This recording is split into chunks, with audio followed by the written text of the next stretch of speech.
In this video, I want to talk about different types of stress at work. And I really want to go beyond just identifying stress on the surface level, kind of the symptoms of stress, because we could multiply many examples and even the sources of them. But what I want to help us do is to think beyond those symptoms and start getting to the root causes. The better we understand the cause, the better we're going to be able to cope with it and eliminate some of the harmful effects of stress at work. I'm Ron Oltmans with Leadskill, and this is what we do. We help organizations and leaders and the employees of great companies, and through their work, make a better contribution in the world.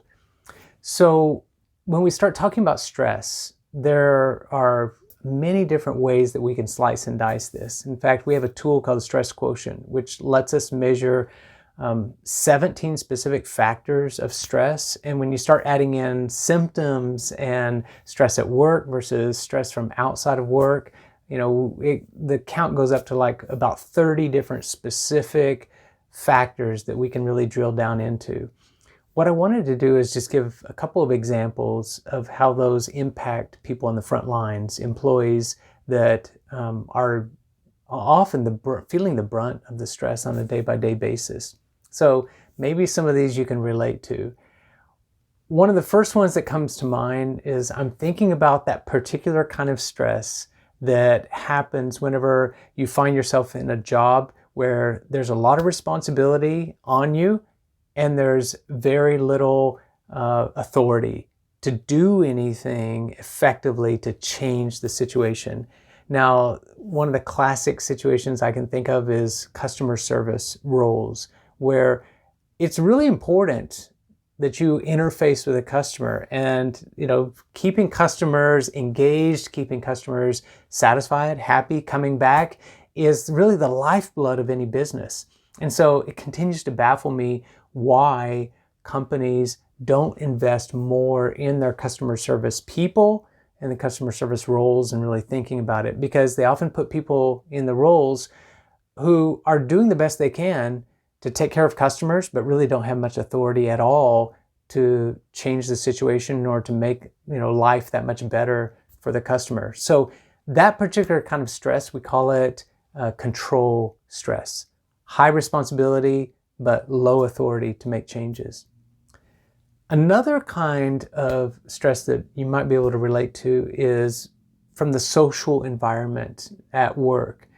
And this can be either you lack connections with other coworkers. You're a very social and outgoing person, and you're put into a role where you're kind of left alone, or you have to do things either remotely or carry the load on your own, and there's just not enough rich interactions and social connections with other people. So lack of social support can be a source of stress.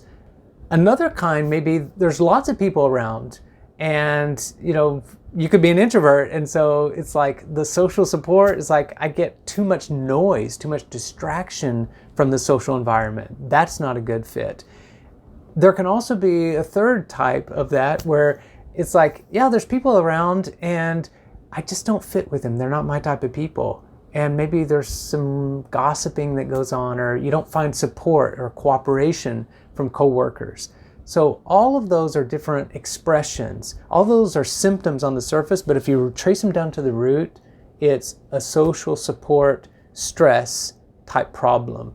And that's one of the things that we often diagnose with companies and also with individuals. So the individual stress quotient allows a person, even if the company's not doing anything about stress and sponsoring anything, you can get very clear about what is stressing you out and what you need to do to cope with that on an individual basis.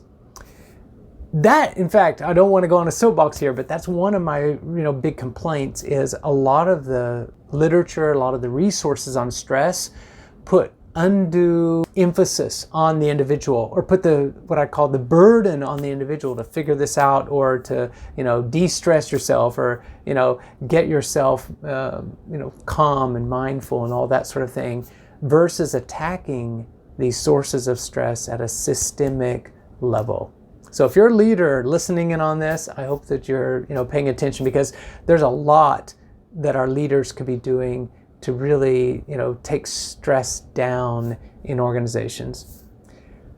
Finally, let me give you another example of stress that we come across a lot, and that is people dealing with some anxiety about job security. And this is what we call job security stress. Now that could be because the way you're being managed, that you just have a boss who doesn't give good direction. It's managing by gotchas, and so it's like you feel kind of on edge, like I'm in danger of losing my job, because it's kind of like wait until you do something wrong, and then it's like, okay, yeah, we're gonna let you go. There's another type of job security stress, though, is from people who are pretty good at what they do, but they've kind of reached the limit, meaning they're bumping up against the level, and there's no clear path of promotion. There's nowhere to go. That can happen a lot in small companies, and it's like, I'm not a member of the family. I've kind of reached the limits. They're not going to promote me. They're not going to give me more pay, and it's like, this is kind of stressful, because my job security is on the line. I want a better job, and I don't see a future in this company. And then I have to start thinking about looking outward elsewhere. And so that's another form of job security stress. Those are a few examples. I hope you can think through some of these and start seeing that it's really the level of thinking. We need to take things beyond the symptoms of stress and start getting down to root causes. That's one of the things that we do with the Stress Quotient, is help people, individuals and leaders, organizations, get a lot more insight into where stress is coming from, and then what you can do about it to take it down. So check out our channel, subscribe, of course, if you haven't already, but find us at leadskill.com if you're interested to look into the Stress Quotient for yourself, or maybe for your team, and we'd be happy to have that conversation with you. Thanks for joining us. We'll see you in the next video.